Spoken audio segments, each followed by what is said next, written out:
నేను hospital series చెప్తూ ఉన్నాను కదా, అందులో వచ్చేటప్పటికి ఇంకా ఫైనల్గా ఇదే అనమాట.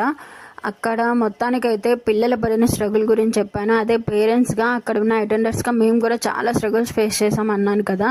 బొద్దింకలతోటి పడుకోవడానికి బెడ్స్ ఉండవు, వాష్రూమ్స్ మంచిగా లేవు, ఫుడ్ కోసం బయటకు వెళ్ళాలి. ఉన్న బాధలో ఫుడ్ కూడా సరిగ్గా తినమనుకోండి, అది వేరే విషయము.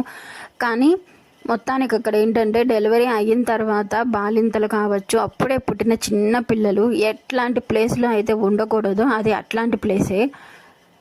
కానీ తప్పదు, సిచ్యువేషన్స్ అలా ఉన్నాయి. అన్నీ సైలెంట్గా ఉండిపోయాము, ఇంకేం చేయలేము. ఇంకా మేమైతే లామా తీసుకొని వచ్చేసాము, మా ఓన్ రిస్క్ మీద తీసుకొని వచ్చేసిన తర్వాత ఇక్కడ మాకు తెలిసిన వాళ్ళు కాల్షియం టెస్ట్ చేయించుకుంటూ ఉండండి అని చెప్తే మేము కాల్షియం మెడిసిన్ యూజ్ చేస్తూ ఉన్నాము. నెక్స్ట్ అయితే మేము ఇంకా తిరుపతి వెళ్ళిపోయాము, అక్కడ బాగుంటుంది అని చెప్పి. అది నేను కొంచెం మళ్ళీ నెక్స్ట్ షాట్లో అయితే షేర్ చేస్తాను. అదంతా చాలా హ్యాపీగా ఉంటుంది.